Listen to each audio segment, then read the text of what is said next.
வணக்கம் தலைவா, அனைவருக்கும் இனிய வணக்கம். இன்னைக்கு நம்ம இந்த ஒரு வீடியோவில் எதை பற்றி பார்க்க போகிறோம் அப்படின்னு பார்த்தீங்கன்னா, விவசாய கடன்கள் முழுமையாக தள்ளுபடி செய்ய போகிறாங்களாம். யார் யார் இந்த தள்ளுபடியை பெறக்கூடிய நபர்கள், யாருக்காக இந்த விவசாய கடன் தள்ளுபடி அப்படின்றது நிறைவேற இருக்குது. தமிழகத்தில் உள்ள கூட்டுறவு வங்கிகளில் விவசாய கடன் வாங்கியவர்களுக்கு முக்கிய அறிவிப்பை பகிர்ந்து கொள்ளிருக்கிறது இந்த ஒரு வீடியோ. தமிழக அரசு சுமார் 13 லட்சத்திலிருந்து 18 லட்சம் விவசாயிகளின் கடன்களை தள்ளுபடி செய்ய திட்டமிட்டுள்ளதாக தெரியப்படுகிறது. இதற்கான புதிய தகுதியானோர் பட்டியல் விரைவில் வெளியாக உள்ளதாகவும் வாய்ப்புள்ளதாக குறிப்பிட்டிருக்காங்க. குறிப்பாக 2 லட்சத்திலிருந்து 3 லட்சம் வரை குறைவாக கடன் பெற்று சிறு மற்றும் குறு விவசாயிகளுக்கு முழுமையான கடன் தள்ளுபடி கிடைக்கக்கூடும் என்று எதிர்பார்க்கப்படுகிறது.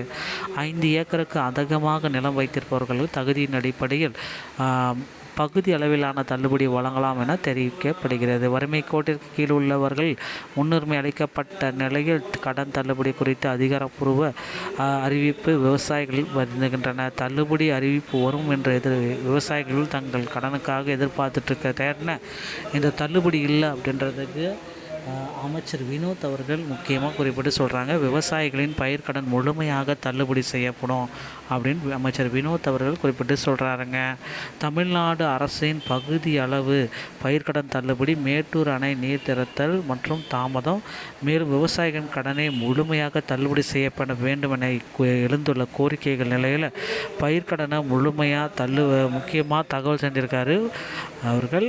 ஸோ இதில் பார்த்திங்கன்னா இந்த தேதி முதல் மேட்டூர் அணையில் தண்ணீர் திறக்கப்படும். ஆனால் இந்த முறை நீர் மட்டும் 79 கனடியாக தொடர மட்டுமே உள்ளதால் நீர் திறப்பதற்கான சாத்தியக்கூறுகள் இல்லை அப்படின்ட்டு குறிப்பிட்டு சொல்லிட்டாங்க. தண்ணி பார்த்திங்கன்னா இப்போது டெல்டா மாவட்டங்களில் குறுவை சாகுபடி வழக்கமாக ஜூன் 12ஆம் தேதி மேட்டூர் அணையிலிருந்து தண்ணீர் திறக்கப்படும். ஆனால் இந்த முறை அணை நீர்மட்டம் 79ஆக இருப்பதால் நீர் திறப்பதற்கான சாத்தியக்கூறுகள் இல்லை அப்படின்றத குறிப்பிட்டு சொல்லியிருக்காங்க. இதனால் வரும் வடிமுனை குழாய்கள் கிணறுகள் மூலம் டெல்டா மாவட்டங்களில் 3.55 லட்சம் ஏக்கர் வயல் வரை நெல் சாகுபடி ஏதுவாக குறுவை சிறப்பு தொகுப்பு நெல் திட்டத்தை முதல்வர் விஜய் அறிவித்துள்ளார்.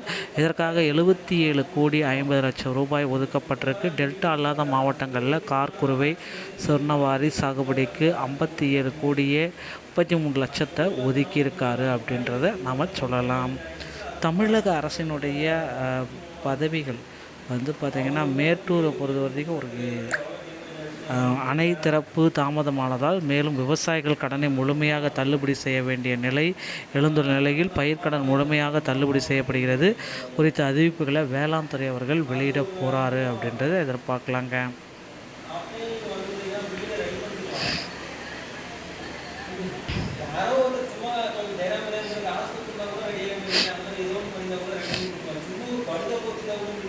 இதனால் வடிமுலை குழாய் கிணறுகள் மூலம் டெல்டா மாவட்டங்களில் 3,55,000 ஏக்கர் வரை நெல் சாகுபடி செய்ய ஏதுவாக குறுவை சிறப்பு தொகுப்பு திட்டத்தை முதல்வர் விஜய் அவர்கள் அறிவித்துள்ளார். இதற்காக 77 கோடியே 50 லட்சம் நிதி ஒதுக்கீடுபடுகிறது. இதேபோல் டெல்டா அல்லாத மாவட்டங்களிலும் குறுவை சொர்ணவாரி சாகுபடிக்கு 57 கோடியே 63 லட்சம் ஒதுக்கப்பட்டிருக்கிறது.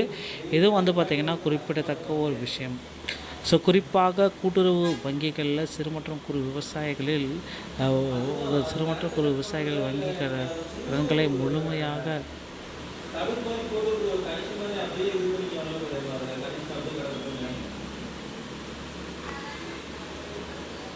ஸோ இந்த குறிப்பாக விவசாயிகளுக்கு பார்த்திங்கன்னா முதல்வர் விஜய் அவர்கள் 50,000 வரைக்கும் தான் நாங்கள் தள்ளுபடியை கொடுப்போம் அப்படின்னு சொல்லிட்டாரு.